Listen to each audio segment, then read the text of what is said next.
Hello, my dear students. Welcome back again in your English grammar class. Now, my dear students, in this class, we are going to cover the next chapter of your English grammar book, and it's about chapter number 5. अब हम chapter number 5 में क्या discuss करने वाले हैं? सबसे पहले class 6 की चैप्टर 1, 2, 3 एंड 4 डन हो गए हैं. आप लोग वीडियोस जाके देख लीजिएगा. अगर आपको कोई भी डाउट है तो वैसे तो नहीं होगा. मजे आ रही है, चीजें समझ में आ रही हैं. चलिए, तो आज की क्लास में डिटरमाइनर्स क्या है, ये क्या होते हैं, ये कैसे हम इंग्लिश ग्रामर में इसको यूज कर पाते हैं, आइए जानते हैं. Bob has a blueberry tree in his garden. उसके पास क्या था? उसके गार्डन में एक ब्लूबेरी ट्री था. Can you find the words that are used by Bob to indicate which berries he is talking about? Underline them. देखिए यहाँ पे ब्लूबेरीज के बारे में वो क्या बता रहा है. Let's see. I did like blueberry. उसको क्या पसंद है? ब्लूबेरी पसंद थी. That blueberry is still green. कैसी थी वो? ग्रीन थी. I won't pick the green blueberries. उसने कहा मैंने वो ग्रीन वाली ब्लूबेरीज को पिक नहीं किया, वो तो अभी कच्ची है. One blueberry is not enough. कितनी blueberries? One blueberry is not enough for me. This blueberry is ready to eat. वो कह रहा है ये वाली ब्लूबेरी तो अभी खाने के लिए रेडी है. Each blueberry is delicious. जितनी भी ब्लूबेरी है ना वो सारी की सारी delicious है, बहुत टेस्टी है. Delicious we can call something that is very very tasty. Okay? My blueberries are delicious. वो कहती है मेरी ब्लूबेरीज भी बहुत delicious है. You can take whichever. तुम कुछ भी इसमें से ले सकती हो. Blueberries you want. I have never tasted such flavor in a blueberry before. उसने कहा मैंने तो आज तक कभी भी ऐसा टेस्ट ही नहीं किया ब्लूबेरी का. I did like some blueberries. मुझे कुछ ब्लूबेरीज पसंद है. I will pick the ripe blueberries. जो पकी पकी ब्लूबेरीज है वो मैं लूंगी. Some blueberries are awesome. कुछ तो बिल्कुल awesome है, मतलब बहुत टेस्टी है. Most blueberries are ripe. ज्यादातर ब्लूबेरीज पकी हुई थी. Okay, now my dear student, let's see about determiners. Read these sentences. ये कुछ sentences लिखे, इसको हम पढ़ेंगे. First लिखा the dog is at the gate. Dog कहाँ है? गेट पे है. This book is on the table. ये बुक कहाँ है? टेबल के ऊपर है. Have you seen my glasses? क्या तुमने मेरे ग्लासेस को देखा है? This is the work done by the word in italics. ये वर्ड्स जो इटैलिक्स में लिखे गए हैं ये है डिटरमिनर्स और डिटरमाइनर्स. अभी हम डिस्कस करेंगे. Let's wait and watch. They specify the noun that is dog, book and glass respectively. ये जो डॉग, बुक एंड ग्लासेस है इसको बता रहे हैं, इसके बारे में. So the determiners is always followed by a noun. ये हमेशा किसके बाद फॉलोड होते हैं? नाउन के बाद. तो ग्लास, बुक एंड डॉग आप सभी को पता है नाउन है. सो ये हमेशा followed by noun रहते हैं. Hence, most of the determiners are usually treated as adjective in traditional grammar. पहले इन्हीं determiners को कभी हम अलग से नहीं पढ़ते, as adjective ही हम मानते थे. जैसे बात करें in the sentence one, the definite article da is a determiners. It is followed by the noun dog. Okay, and tell us which dog is talked about. Da लग के ये उस नाउन के बारे में बताता है. In sentence to the demonstrative adjective अब यहाँ पे यूज किया जाएगा. जैसे आपको पता है दिस, दैट, दीज, दोज होते हैं, तो this is determiner. It tells us which book is being spoken about. किस बुक के बारे में बात हो रही है. आपने कहा दिस बुक, तो आपको पता चला. Next in sentence 3, the possessive adjective my. अब यहाँ my is a possessive adjective, वो एक determiner की तरह यूज किया जा रहा है. It tell us which classes are being talked about. कौन से classes के बारे में बात हो रही है. So read these sentences. My mother is the best. मेरी मम्मा के बारे में ये my determiners है. क्या है? Determiners. Okay. So आगे this dress, अब ये demonstrative हो जाएगा. ये वाली ड्रेस, किस ड्रेस के बारे में बात हो रही है? ये वाली dress. This dress is very old.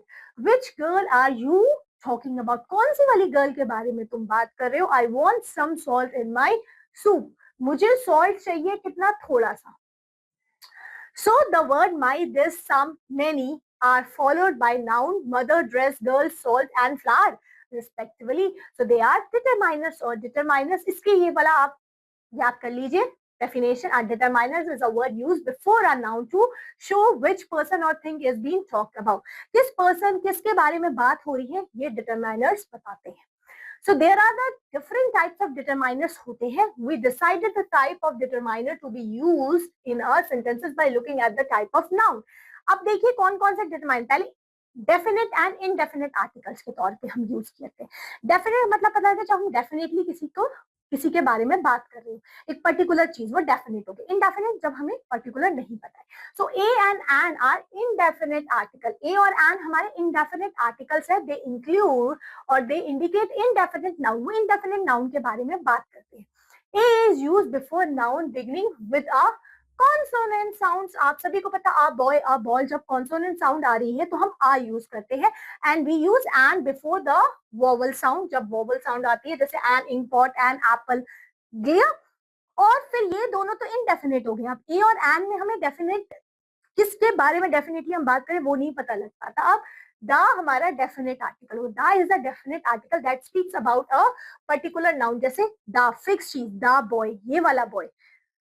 समझे हो इस तरीके से. अब डेमोन्स्ट्रेटिव क्या हो जाएगा. डेमोन्स्ट्रेटिव में डेमोन्स्ट्रेशन वाला यूज किया जाएगा. आपका यहाँ लिखा भी है this that these those are the determiners only when they are followed by a noun. ये तभी डिटरमाइनर्स होंगे जब इसके बाद नाउन आएगा. ठीक है.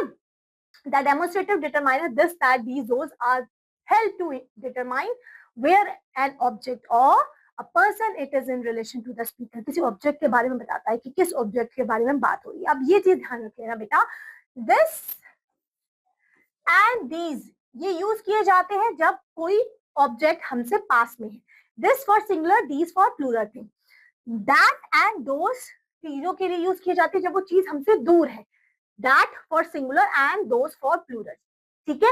ये सिर्फ इसका है कि वो चीज पास में है. If it that thing is near to you, this, these, that, those, the things that is far from you. Okay. So ये चीज ध्यान रखिए. अब पोजेसिव पोजेशन शो किया जाएगा किसकी है वो, है ना. So the possessive determiner shows whom a thing belong to. किसकी है वो थिंग, किससे वो बिलोंग कर रही है. जैसे माई हाउस इज ब्लू, मेरा घर, मेरे घर के बारे में बात हो रही है. मेरा घर क्या है, इज ब्लू, ब्लू है वो. योर ड्रेस इज प्रिटी, तुम्हारी वाली ड्रेस बड़ी सुंदर है. योर हैंड्स आर डर्टी, तुम्हारा हाथ गंदा है. सो दिस आपका माई, हिज, हर्स, ये सब पोजेसिव डिटरमाइनर्स हो जाएंगे. अब क्वालिफायर्स क्या होंगे. क्वालिफायर्स में कौन से वर्ड्स यूज होंगे. Words like a few, a little, much, many, a lot of, most, some, any, enough and are like are called qualifiers as they tells us about quality of a noun. वो noun की quality बताने के लिए use करते हैं. There are many eggs in the basket. उस basket में कितने बहुत सारे एग हैं. A little water is left in a jug. Few for countable, little for uncountable के यूज किया जा रहा है. वाटर इज काउंट नहीं कर सकते ना. सो लिटिल वर्ड ही यूज कर लीजिए आप, अनकाउंटेबल. ठीक है. जैसे आपका वाटर है, ऑयल है, उसको आप काउंट नहीं कर सकते. So we will use it little. But few things are there, that means you can able to count that things. Okay. Few pens are there, few pencils are there, few, that means you can count it. Okay. A few friends, अब friends को भी आप count कर सकते हैं. A few friends will visit us. So few हम लिख लेते हैं जब चीज वो काउंटेबल है, काउंट कर रहे हो. जैसे आपके दोस्त यार है, उनको काउंट तो कर लोगे ना. ठीक है. सो ये सब भी हमारे हैं. तो ये क्वालिफायर आपके क्वांटिफायर्स होते हैं. So only with uncountable noun to answer the questions how much. ये चीज यूज की जाएगी अनकाउंटेबल के लिए. मैंने बताया a little, a bit of, a great deal of, a large amount of. With uncountable and countable, ये वर्ड ऐसे है जो काउंटेबल अनकाउंटेबल दोनों के साथ यूज किए जा सकते हैं. हाउ मच का आंसर देते हैं. No, no, none, not, some, a lot of, plenty of, lots of. ठीक है. फिर ये वाले वर्ड्स अभी मैंने बताया फ्यू वर्ड्स हम काउंटेबल के लिए यूज करते हैं. तो काउंटेबल की जब यहाँ पे बात आएगी तो आप फ्यू यूज करेंगे. A number of, several, a large number of, a great number of words use किया करेंगे. क्लियर. आप देखते हैं using much and many. Much और मेनी दोनों में क्या डिफरेंस है.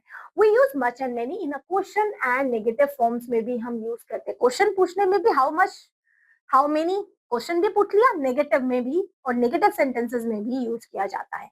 जैसे लिखा है how much sand is there on the beach, कितनी सैंड होगी उस बीच में, क्वेश्चन पूछा।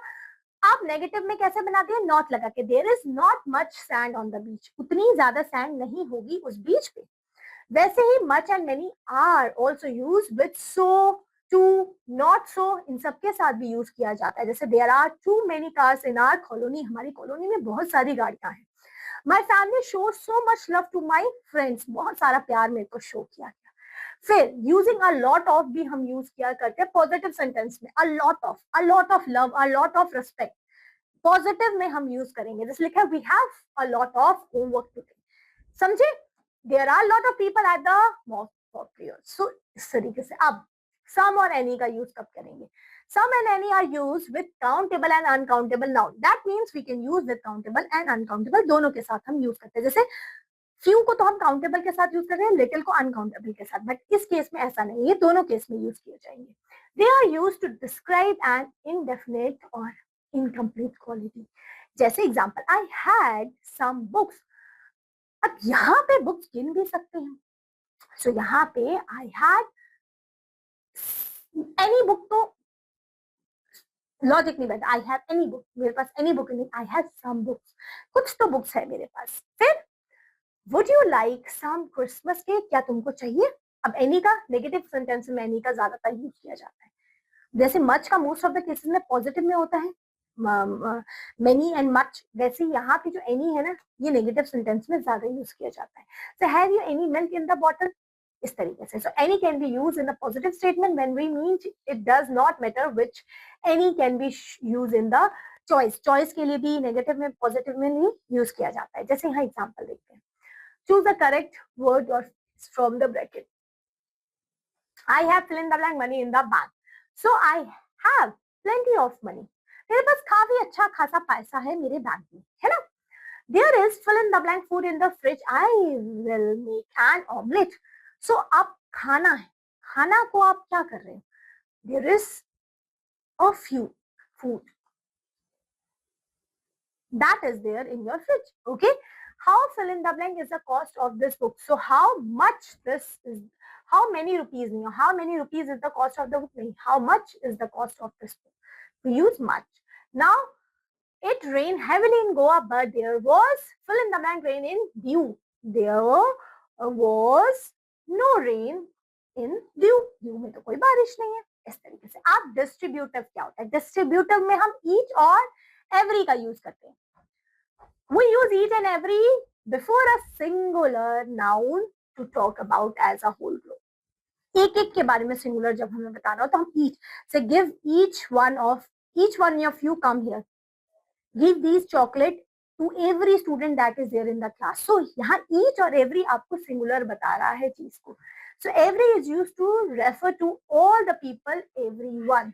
Every बता रहा है कि वो आपने हर सभी को देना है उसमें. ठीक है. Each is used to talk about everyone in the group but as individual. Each मतलब आपको what we can call each बता रहा है क्या everyone सबको, बट इंडिविजुअली अगर हमने ईच वर्ड यूज किया ना, वो इंडिविजुअल को पॉइंट आउट ज्यादा कर रहा है. फिर every is refer to the large number 3 or more. Each is use while talking about smaller group or even just 2 numbers. मतलब समझ रहे ना, ईच स्पेसिफिकली 1-2 के लिए यूज किया जाता है, 1-2 से ज्यादा तो एवरी यूज करते हैं.